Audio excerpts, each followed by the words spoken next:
आज का दिन बहुत सारे लोगों को याद करने का दिन है। आज का दिन उन लोगों को याद करने का दिन है जिन्होंने भारत को स्वतंत्र कराने में अपनी भूमिका निभाई।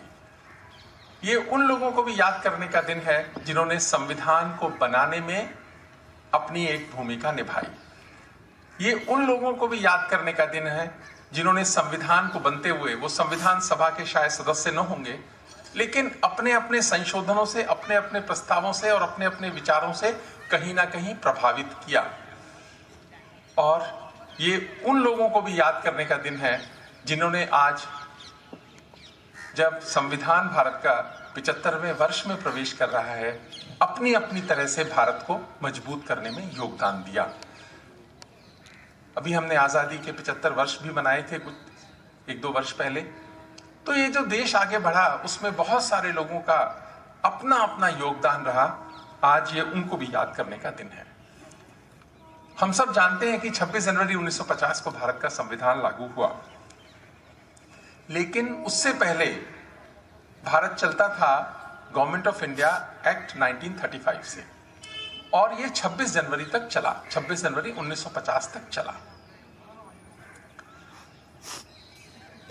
अभी भारत की सरकार ने एक स्टेप लिया कि हम 26 नवंबर 1949 को संविधान दिवस, कॉन्स्टिट्यूशन डे के रूप में मनाएंगे और वास्तव में मनाएंगे, और सभी जगह पर उसको मनाने की एक परंपरा शुरू हुई।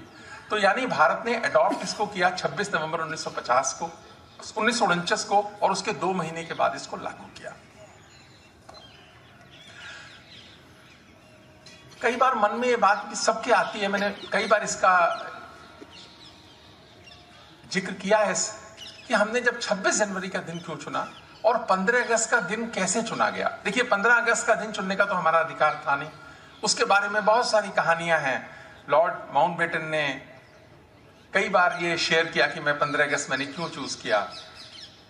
बहुत सारे लोगों ने अपने अपने तरीके से इसको कहा, लेकिन एक सही बात यह कि भारत के लोगों को चुनने का अधिकार था नहीं इसका।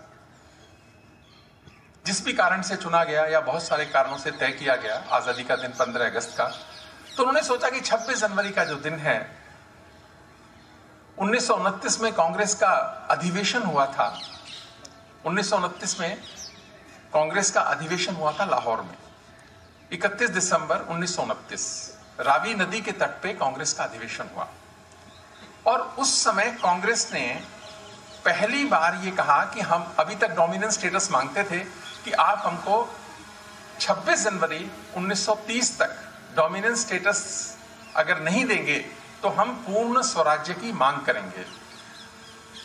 और उन्होंने ना देना था ना दिया, तो कांग्रेस ने पूर्ण स्वराज्य की मांग की 26 जनवरी थे, और तब से कांग्रेस ने 26 जनवरी के दिन को स्वाधीनता दिवस के रूप में मनाने का निश्चय किया।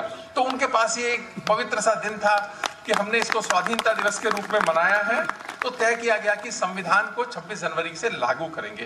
तो जो 2 महीने का बाद लागू करने का दिन हुआ तो 26 जनवरी। तो इसलिए 26 जनवरी बहुत ही महत्वपूर्ण, बहुत ही हमारे लिए एक याद करने वाला, प्रेरणा लेने वाला दिन है। आज संविधान 75वें वर्ष में आ गया, और इस 74 वर्ष में कई बार परीक्षा हुई हमारी, संविधान की भी हुई, भारत की भी हुई, भारत के लोगों की भी हुई। बहुत सारी चुनौतियां आई, उसको अपने अपने तरीके से संविधान ने उसका आंसर करने का प्रयास किया। अभी जो बिल्कुल रीसेंट घटना हुई कि संविधान ने देश में राम मंदिर बनने का मार्ग प्रशस्त किया। पूरी संवैधानिक व्यवस्थाओं के साथ हुआ, संविधान के प्रोविजंस के साथ हुआ, और संविधान का जो डिफाइंड प्रोसेस है उसके साथ हुआ। ये संविधान की ताकत है, हम सब की ताकत है। एक बार पुनः आपको उसके लिए बधाई देता हूं। ये जो 22 जनवरी 2024 को प्राण प्रतिष्ठा हुई, रामलला विराजमान हुए, ये भारत के लिए और भारतीयों के लिए गौरव का दिन है। आप सभी को बधाई। 565 वर्ष का इंतजार पूरा हुआ, हमारी आंखों के सामने एक सपना पूरा हुआ, और जो संकल्प भारत ने लिए रखा था वो भी 22 को पूरा हुआ। तो 22 जनवरी 2024 भारत के इतिहास में एक मील का पत्थर साबित होगा। हम सब उसके साक्षी बने, हम वो भाग्यवान पीढ़ी हैं, इसके लिए भी मैं आपको बधाई देता हूं।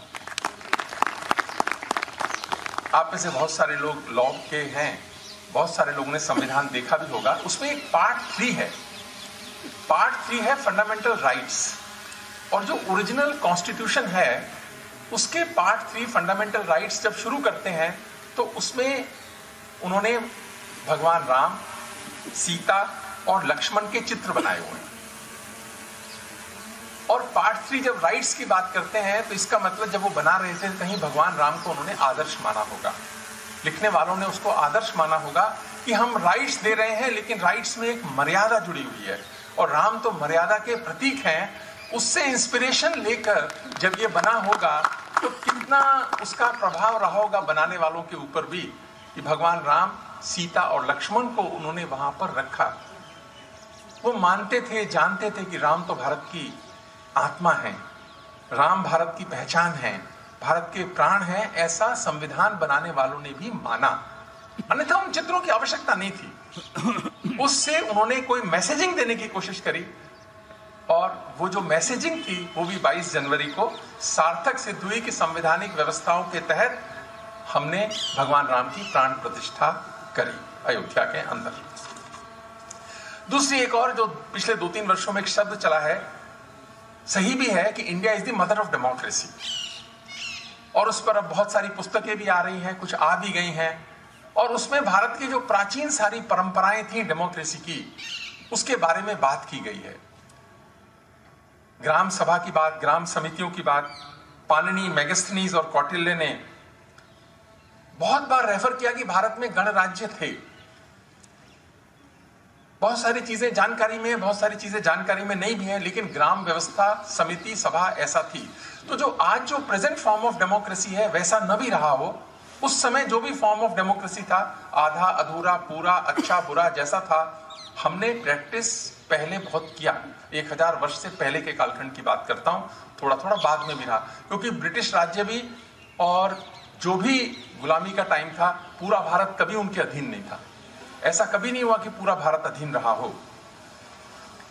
तो इसलिए जब भारत में ये मॉडर्न डेमोक्रेसी एस्टैब्लिशमेंट करने की बात आई तो कोई किसी को खास परेशानी नहीं हुई, क्योंकि भारत के लोगों के मन में, एक्शंस में डेमोक्रेटिक वैल्यूज और सिस्टम के प्रति श्रद्धा का पहले से भाव था।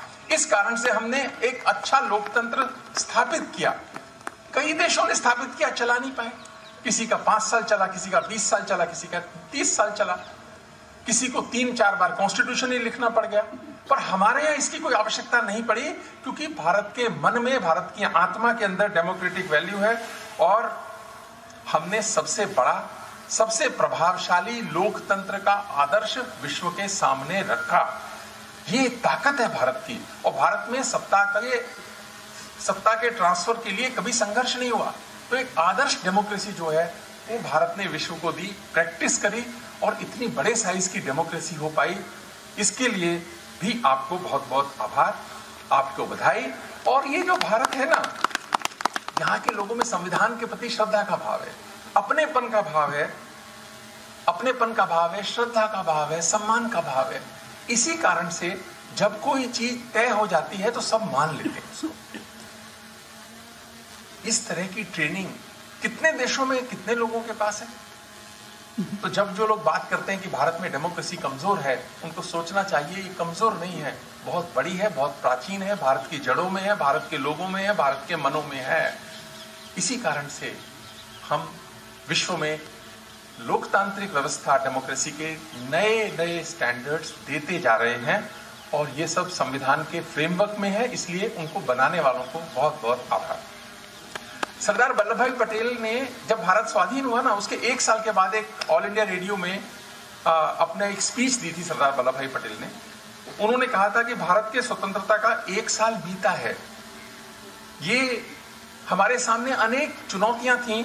एक पेचीदा मामला देसी रियासतों का था कि जब ब्रिटेन ने अपना यहां से जाना तय किया और इन देसी रियासतों को स्वतंत्र कर गए, तो बहुत बड़ा चैलेंज था हम सबके सामने कि इनको भारत में जोड़ना।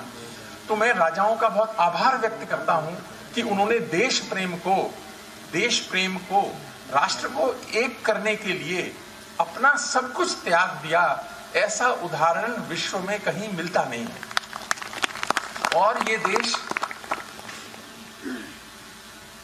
सैकड़ों साल से ऐसा कभी नहीं हुआ था कि इतना एकीकरण इस देश के अंदर हुआ। और हमने एक नए भारत का जो सपना देखा था, एक समृद्ध भारत का जो सपना देखा है, वो धीरे धीरे साकार होने लगा है।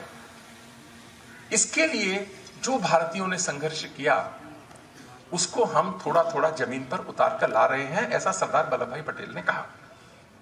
1900 ये बात 48 में उन्होंने कही थी।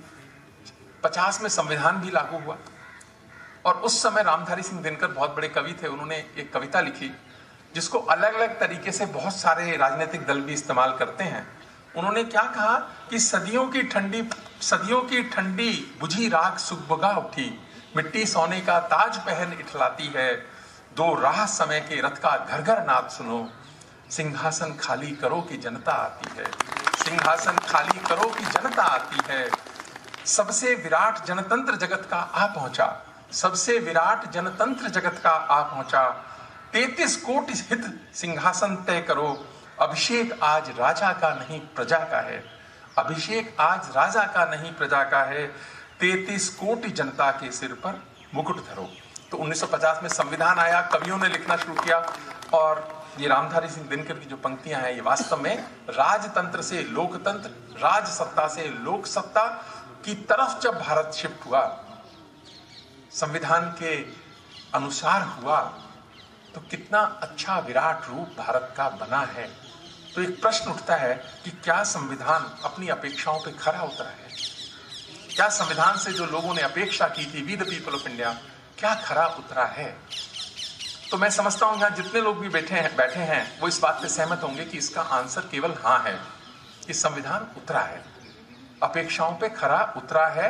अगर कोई कमी रहती है, किसी कारण से कहीं होती है, तो उसको इंप्लीमेंट करने वाले लोगों की समझ हो सकती है कि ठीक से समझा नहीं होगा, लेकिन संविधान ने अपने दायरे में सही काम करने का प्रयास किया।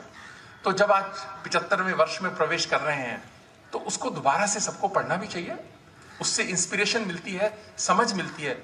लेकिन जब आप पढ़ें ना उसको, तो उस समय की परिस्थितियों को ध्यान में रखकर पढ़ो, ये बहुत आवश्यक है। आप 2024 में 2024 की परिस्थितियों में, 2024 के प्रिविलेजेस में, 2024 में जो हमारे पास है उससे पढ़ोगे ना, तो आप उसकी भावना को नहीं पढ़ पाओगे, शब्द ही पढ़ोगे उसके। वो जो उस समय की परिस्थितियों में लोगों ने लिखा, उसको ध्यान में रखकर हम सबको, भारत के लोगों को पढ़ना चाहिए। तब आपको लगेगा कि ये तो आसान नहीं था। आज तो कह सकते हो क्या है उसमें, पर ये आसान नहीं था। मैं आपको एक परिस्थिति के बारे में बताता हूं कि देखिए, इसीलिए परिस्थिति इंपॉर्टेंट होती है क्योंकि बहुत सारे निर्णय परिस्थिति सापेक्ष भी होते हैं। जुलाई 1945 में लेबर पार्टी की सरकार बनी ब्रिटेन में।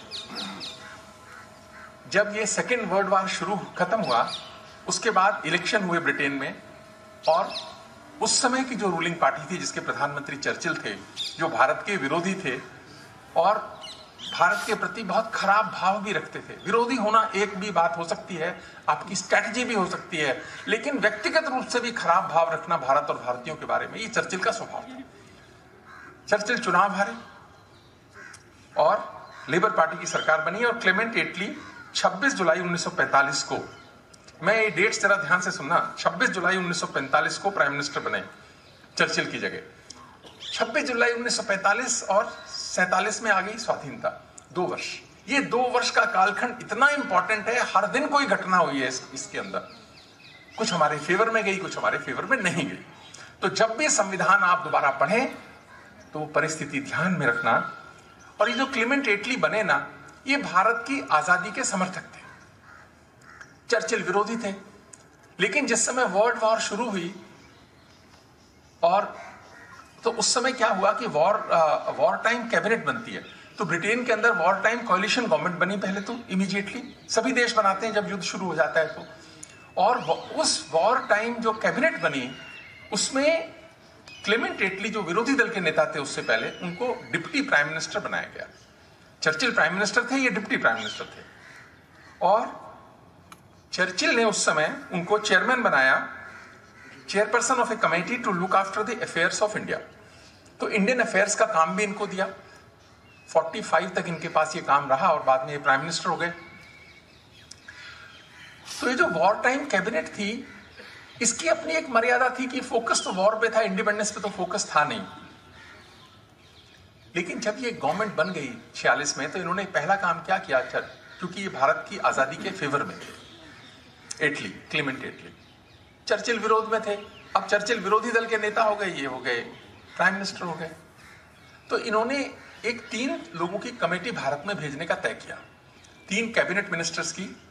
एक थे लॉर्ड पेंथिक लॉरेंस, एक सर स्टेफर्ड क्रिस्प और एवी अलेक्जेंडर। जो लोग लॉ से जुड़े हुए और इतिहास और पॉलिटिकल साइंस के लोग हैं, ये तीनों नामों को अच्छे से जानते होंगे। ये 3 लोग 23 मार्च 1946 को भारत में आए और इनको काम दिया गया था भारत की आजादी दिलाने की कोशिश करना। मार्च में आए। मार्च में दिल्ली में बहुत गर्मी थी, 2 की एज भी बहुत ज्यादा थी, तो वो तो एयर कंडीशन कमरों से बाहर निकले ही नहीं। सिर्फ क्रिस्प थे जिन्होंने किया। और इस कमेटी को कैबिनेट मिशन के नाम से जाना जाता है, जो हम उल्लेख करते हैं। तो इस कमेटी का काम था कि भारत की आजादी की कोशिश करना। कांग्रेस ने 3 डिमांड रखी इनके सामने। पहली कि एक कॉन्स्टिट्यूएंट असेंबली बनाई जाए, दूसरी भारत को आजादी दी जाए, और तीसरी इंटरिम गवर्नमेंट बनाई जाए। और 2 महीने के अंदर इन्होंने अपनी रिपोर्ट भी दे दी। हमारी यूनिवर्सिटी में भी बहुत सारी कमेटी बनती हैं, 1 महीने 2 महीने में रिपोर्ट देती हैं। कोई कमेटी अच्छा काम करती है तो थोड़ा अच्छा हो जाता है, कोई कैजुअल काम करती है तो कैजुअल हो जाता है। इस कमेटी ने अपनी रिपोर्ट दी 2 महीने के अंदर, 16 मई को रिपोर्ट आ गई। और उस रिपोर्ट में कहा कि भारत में एक संविधान सभा होनी चाहिए। कांग्रेस की तो 3 ही डिमांड थी, संविधान सभा बना दो, आजादी दे दो और इंटरिम गवर्नमेंट बना दो। मुस्लिम लीग की डिमांड क्या थी? मुस्लिम लीग ने डिमांड अपनी रखी कि भारत को पार्टीशन करो और हमारे को अलग एक देश बनाकर दो। इटली गवर्नमेंट का जो ऑफिशियल स्टैंड था, वो ये कहते थे हम विभाजन नहीं चाहते देश का। ये उनका ऑफिशियल स्टैंड था, लेकिन उनके एक्शंस इसको सपोर्ट नहीं करते थे। ऑफिशियल स्टैंड रखना एक बात है, उसके एक्शंस आपके भाव को, भावना को भी बताते हैं, तो वो एक थोड़ा ना कमी सी लगती थी कि उसको सपोर्ट करते नहीं थे। तो उन्होंने उस समय जो वॉइस रहे थे लॉर्ड वेवल के बाद माउंटबेटन आए, तो लॉर्ड वेवल उस समय वॉइस रहे थे 46 में। उनको इटली ने वापस बुला लिया। क्यों बुलाया? उन्होंने पता है क्या कहा? उन्होंने कहा कि ये भारत की एकता को ब्रिटिश हितों से ज्यादा महत्व देते हैं। यानी लॉर्ड वेवल जिस तरह से काम कर रहे थे कैबिनेट मिशन के प्रोविजंस पे, उसमें वो कोशिश कर रहे थे कि अनडिवाइडेड भारत रहे। लॉर्ड वेवल को वापस बुला लिया गया और लॉर्ड वेवल की जगह आए लॉर्ड माउंटबेटन। लेकिन लॉर्ड वेवल ने, क्योंकि दूसरी डिमांड क्या थी, इंटरिम गवर्नमेंट बने, तो लॉर्ड वेवल ने इंटरिम गवर्नमेंट 2 सितंबर 1946 को बना दी। देखो, 26 मई को कैबिनेट मिशन की रिपोर्ट आई, कॉन्स्टिट्यूएंट असेंबली बनाने के लिए इलेक्शन भी कराए गए 2 महीने के अंदर, और सितंबर 2 को 1946 को गवर्नमेंट बनी और जवाहरलाल नेहरू जी को भारत के प्रधानमंत्री की शपथ दिला दी गई। सितंबर 2, 1946 को। नेचुरल है, नेहरू जी की इच्छा थी कि मुस्लिम लीग उसमें शामिल हो जाए। मुस्लिम लीग शामिल उसमें नहीं हुई। बहुत कोशिश उन्होंने शुरू में करी, जब नहीं हुई तो उन्होंने कहा ठीक है हम अपना काम शुरू करते हैं। उन्होंने काम भी शुरू किया। यहां देखो लॉर्ड वेवल का रोल शुरू होता है। उन्होंने नेहरू पे दबाव डालना शुरू किया कि नहीं मुस्लिम लीग को अपनी कैबिनेट में लेके आओ, अदरवाइज फिर गड़बड़ हो जाएगी, इनको लाना चाहिए। वो कह रहे थे हमने तो पहले भी कहा था ये आ जाए, पर ये नहीं आते हैं। लॉर्ड वेवल ने कहा मैं मना लेता हूं, और उन्होंने उसको मनाया और मुस्लिम लीग आ गई। अब आप ये देखो, इससे देश को कितना नुकसान हो गया। कांग्रेस की तो ये डिफीट ही हो गई कि वो आ गए, उनके कहने से तो आए नहीं, लॉर्ड वेवल के कहने से आ गए। पर इसके पीछे की जो राजनीति है, वो संदर्भ जरूर समझ के ही कॉन्स्टिट्यूशन को पढ़ना कि चर्चिल और जिना दोनों आपस में कहीं ना कहीं मिले हुए थे। चर्चिल और वेवल क्योंकि वेवल चर्चिल लाइक के आए थे, वो भी आपस में मिले हुए थे और दोनों की सहानुभूति जिन्ना के साथ थी। यानी जिन्ना को बड़ा बनाने में इन दोनों व्यक्तियों ने जितना योगदान दिया, एटली ने भी दिया वैसे, पर उनका कम होगा, चर्चिल और वेवल का एक बड़ा योगदान इसमें रहा, क्योंकि सहानुभूति थी। तो इतनी सारी चुनौतियों के बीच कॉन्स्टिट्यूशन बनाना क्या आसान काम था क्या? जहां रोज का संघर्ष था, तो कैबिनेट मिशन में एक और सबसे जो बड़ी बात है जो हमारे भारत के बच्चों को समझनी चाहिए, कैबिनेट मिशन में एक और नुकसान किया। उन्होंने जो रिकमेंडेशन दी उसमें कहा कि भारत में ना एक सेंटर जो है ना, सेंटर वो एक ढीला ढाला सा सेंटर होना चाहिए, मिनिमम उसके पास पावर होनी चाहिए, ज्यादा से ज्यादा इंटरनेशनल अफेयर्स, नेशनल सिक्योरिटी, और एक आध कोई और दे सकते हो, बस सब राज्यों के पास होगा, एक ढीला ढाला सा सेंटर होगा। नेहरू, पटेल, राजेंद्र प्रसाद, ये तीन वो व्यक्ति हैं जो उस समय अलग अलग पदों पर थे, अपने अपने दायित्व थे। ये तीनों चाहते थे कि एक मजबूत केंद्र बने। अभी मैं अंबेडकर जी का उल्लेख थोड़ा बाद में करूंगा। ये तीन चाहते थे कि मजबूत केंद्र हो, अदरवाइज ये भारत चलेगा नहीं। ढीला ढाला केंद्र हो, बिना पावर का केंद्र होगा, तो हमने तो 800 साल की गुलामी देखी है ना। तो यहां से झगड़ा, अब इतनी सी बात आज लगेगी कि भारत क्या है, फेडरेशन ऑफ स्टेट्स की बात होती थी, लेकिन क्योंकि उस समय फाइनल नहीं हुआ, अंग्रेज चले गए, तो हम यूनियन ऑफ स्टेट्स की तरफ आए और एक मजबूत केंद्र बना।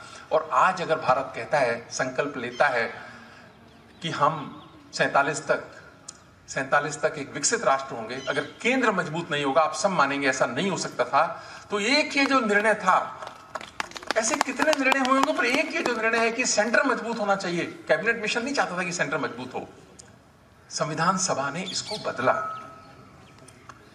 एक चुनौती थी जो छोड़नी थी उन्होंने। ये तो अच्छा हुआ कि इंडिपेंडेंस बीच में आ गई। संविधान सभा शुरू में काम कर रही थी, बाद में इंडिपेंडेंस के बाद काम किया। जो इंडिपेंडेंस के बाद हुआ, बड़े इश्यूज वहां रिजॉल्व हुए, उससे पहले बहुत बड़े इश्यू रिजॉल्व ही नहीं हो पाए। उसकी डिटेल में तो नहीं जाऊंगा। तो एकीकरण में सरदार वल्लभ भाई पटेल की भूमिका हम सब जानते हैं कि कितना मुश्किल काम था जो उस समय हुआ। एक और बात है जिस पर देश में कम बात हुई, कॉन्स्टिट्यूशन की जब हम बात करते हैं, वो क्या था, माइनॉरिटीज के लिए और खासकर मुस्लिम्स के लिए 1906 में ब्रिटिशर्स ने अलग चुनाव की व्यवस्था करी कि उनके सेपरेट जो है रिप्रेजेंटेशंस होंगे उनके। आप उसके कारण से विभाजन का बीज तो 1906 में पड़ा ही पड़ा। तो समस्या क्या थी कि इसको किस तरह से हटाया जाए। पार्टीशन हो गया था, लेकिन उसके बावजूद भी, क्योंकि कैबिनेट मिशन ने कहा था कि एक जो है advisory council on minority affairs बनेगी, उसके सरदार वल्लभ भाई पटेल चेयरपर्सन थे। तो जब ये बात आई तो उन्होंने कहा जी इसके अंदर ना जो है वोटिंग से डिसीजन नहीं होगा, सब तैयार होंगे तो ये हटेंगे। और उसके अंदर जो मेंबर्स थे माइनॉरिटी के मेंबर्स थे। अब सब तैयार होंगे हटेंगे तो ये कितना बड़ी समस्या कि सारा देश एक ही तरह से चले। क्योंकि उस एक्सपेरिमेंट जो ब्रिटिशर्स ने किया उससे भारत का बंटवारा हो गया, भारत के लोग हटाना चाहते थे उसको। तो उसमें एक मैं कोट करूंगा, आर.के. सिद्धवा साहब थे, उन्होंने 18 दिसंबर 1946 को कॉन्स्टिट्यूएंट असेंबली में कहा। आर.के. सिद्धवा साहब जो थे ये पारसी कम्युनिटी से आते थे। तो उन्होंने कहा कि मैं एक पारसी हूं, हम ईरान से आए, हम यहाँ के हो गए, भारत के लोगों में मिल गए, जैसे दूध में शक्कर मिल जाती है, हम मिल गए। हमको अलग कुछ भी नहीं चाहिए इस देश से, हमको अपना अलग निर्वाचन भी नहीं चाहिए। हम तो ये चाहते हैं कि जो सबको मिले वो हमको मिले, जिसको कुछ मिला हमको न मिले, ऐसा मत करना, हम इतना सा ही चाहते हैं। और ये कांग्रेस के लोग ज्यादातर इसमें हैं। दादा भाई नेरोजी कांग्रेस के फाउंडर मेंबर थे जो पारसी समुदाय से आते थे। मैं उसको रिप्रेजेंट करते हुए कहता हूं कि हमको ये नहीं चाहिए। हमें तो जनरल कैटेगरी में अपना हित सुरक्षित समझते हैं कि अलग से कॉन्स्टिट्यूएंसी हमें देने की आवश्यकता नहीं है। देखो कई बार क्या होता है, परिस्थिति बनती है। दो नेताओं के और नाम लूंगा। एक नेता थे तजमुल हुसैन। तजमुल हुसैन मुस्लिम लीग के नेता थे और इन्होंने क्या किया, भारत मुस्लिम लीग के साथ खूब सारा काम किया, बंटवारे में खूब अपनी वो किया, योगदान किया। लेकिन जब बंटवारा हो गया तो गए नहीं पाकिस्तान, वो गए नहीं पाकिस्तान। और क्योंकि वो चुनकर आए हुए थे कॉन्स्टिट्यूएंट असेंबली के लिए, इलेक्शन तो पहले ही हुए थे, वो उसी के मेंबर थे, तो उनका ना मन बदला। उन्होंने ये विरोध किया, उन्होंने कहा कि नहीं, अब बंटवारा हो गया, अब हमको मुसलमानों को सेपरेट कुछ भी नहीं देना चाहिए, हमको सेपरेट ये नहीं चाहिए। तस्बुल हुसैन ने उसका विरोध किया।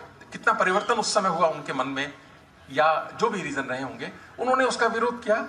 और एक एजाज रसूल थे, उन्होंने भी कहा कि नहीं, हमको नहीं देना चाहिए, हमको अलग से नहीं देना चाहिए, जो भी सबके व्यवस्था है वही हमको लगनी चाहिए, ताकि हम एक सेक्युलर कंट्री बन पाए। लेकिन आप सोचोगे कि विरोध कौन कर रहा था? कौन कह रहा था कि यह व्यवस्था लागू रहनी चाहिए? मौलाना आजाद साहब कह रहे थे, जो भारत के पहले शिक्षा मंत्री बने, कि यह व्यवस्था लागू रहनी चाहिए। एक बार जो हो गया आगे नहीं होगा। लेकिन खैर, वो मीटिंग पोस्टपोन करी गई, 3 महीने के बाद दोबारा हुई। तब तक थोड़े और लोगों के मन बदले और फिर ये 58-3 से पास हुआ। और ये एक बहुत बड़ा काम सरदार वल्लभ भाई पटेल ने किया, जिसके वो चेयरपर्सन थे, कि भारत में धर्म के आधार पर जो है रिप्रेजेंटेशन नहीं होगा। और आज हम उसका फायदा उठा ही रहा है ना, ये देश। कितनी बड़ी बात थी ये कि जो हुआ। और 26 मई 1949 को इसको अडॉप्ट किया है। आप सोचो, शुरू में नहीं अडॉप्ट हुआ है, 26 मई 1949 को अडॉप्ट हुआ है ये प्रोविजन, उसको हटाने का। श्री राम बहादुर राय साहब ने एक पुस्तक लिखी है, अभी पिछले साल आई, भारतीय संविधान अनकही कहानियां। उन्होंने उसमें बहुत सारी कहानियों का उल्लेख किया है। जिनको भी संविधान में रुचि है वो किताब पढ़नी चाहिए, क्योंकि जो कुछ नहीं लिखा गया, नहीं देखा गया, या अलग अलग टुकड़ों में था, उन्होंने डालने की कोशिश करी। पढ़ने पर लगेगा कि ये सब आसान नहीं था। वीपी मेनन साहब ने भी 2 किताबें लिखी हैं। मैंने पिछली बार भी कहा था, integration of Indian states, the transfer of power in India. ये दोनों किताबें भी जब पढ़ेंगे आपको लगेगा कि ये सब आसान नहीं था। आप डॉक्टर अंबेडकर को पढ़िए, 1950 से पहले के लेख भी पढ़िए, 1950 के बाद के लेख भी पढ़िए, आपको लगेगा कि वो यही कह रहे हैं कि ये सब आसान नहीं था। एक और बात, लॉर्ड माउंटबेटन ने कॉन्स्टिट्यूएंट असेंबली में कहा कि मुझे जब इटली ने बुलाया कि आप गवर्नर बन के जाओ, वायसराय बन के जाओ भारत के, तो कहा कि 15 महीने में उसको आजाद कर देना। 15 महीने का समय दिया। जून 1948 तक का समय मिला उनको। और कहते जब मैं यहां आया, मैंने देखा इतने झगड़े, इतनी लड़ाई, इतने दंगे, मुझे लगा ये तो 15 महीने ज्यादा समय दे रहे हैं, इनको तो इमीडिएटली कुछ करना चाहिए, एक्शन रिक्वायर्ड है। जो विवल नहीं कर पा रहे थे, लॉर्ड माउंटबेटन ने कर दिया, क्योंकि लॉर्ड माउंटबेटन बहुत एक्सपर्ट थे लोगों से बातचीत करके उनको मनाने में। उन्होंने नेहरू को मनाया, उन्होंने पटेल को मनाया, उन्होंने बाकी लोगों को मनाया कि इसको जल्दी करके खत्म करेंगे और पार्टीशन कर देंगे। और कांग्रेस की कार्य समिति में जब ये प्रस्ताव आया पार्टीशन को मानने का, 14 जून 1947 को कांग्रेस ने इसको माना, पार्टीशन को। कांग्रेस को मनाने का काम भी माउंटबेटन ने किया, वरना कांग्रेस आसानी से मानने वाली थी नहीं इसको। और देखिए, कांग्रेस मान गई तो गांधी मानने वाले नहीं थे। कार्य समिति के बाद में महासमिति की मीटिंग में गांधी को कहा गया कि आप आकर कांग्रेस को बोलो, नहीं तो ये नहीं मानेंगे लोग। गांधी ने भी कहा और उसको माना। तो माउंटबेटन जिस काम को लाए थे, उन्होंने बड़े अच्छे से वो काम कर दिया। जो वेवल नहीं कर पा रहे थे वो माउंटबेटन ने किया। एक और बात, बहुत लोगों ने अपने अपने तरीके से इसमें कंट्रीब्यूशन किया। अब मैं डॉक्टर अंबेडकर का उल्लेख करना चाहूंगा। कांग्रेस का अपना एक स्वभाव था, आप सब जानते हैं। आजादी में आंदोलन में उस समय की देश प्रेम की पार्टी थी, और हर कांग्रेस ने कहा, उस समय कहा कि ग्राम आधारित व्यवस्था होनी चाहिए। ग्राम आधारित व्यवस्था होनी चाहिए। तो जो बहुत सारे कांग्रेस के लोग उस समय मानते थे कि ग्राम आधारित व्यवस्था मतलब पहले गांव का चुनाव हो, गांव पंचायत का चुनाव हो, वो जो लोग चुनकर आए वो जिला पंचायत को चुने, वो जो जिला पंचायत के लोग चुनकर आए जिला पंचायत बने, और वो फिर सेंट्रल असेंबली को चुने। ऐसा एक मॉडल, गवर्नेंस का मॉडल, जो पहले कभी प्राचीन भारत में रहा होगा, उसके पैरोकार बहुत थे। अंबेडकर ने उसका विरोध किया, और सबसे अगर मुखर किसी ने विरोध किया, और मैं व्यक्तिगत रूप से मानता हूं अगर अंबेडकर जी का सबसे बड़ा कंट्रीब्यूशन कोई है, यहां पर है कि उन्होंने अकेले विरोध किया पहले दिन इसका। कि 800,000 वर्ष की गुलामी किस लिए हुई? इसीलिए हुई कि केंद्र कमजोर हो गया। दुश्मन ने आक्रमण किया तो कोई एकीकृत व्यवस्था ही नहीं थी उसका जवाब देने की। जनपदों में बटा ये देश, अपने अपने स्वार्थों में उलझा हुआ ये देश किसी भी आतताई का ठीक से मुकाबला नहीं कर पाया। और आप कहते हो कि वही व्यवस्था हम दोबारा लेकर आ जाएं। यानी जिला पंचायत इनडायरेक्ट इलेक्शन हो रहा है, पहले ग्राम सभा का होगा, फिर जिला पंचायत और फिर ऊपर का।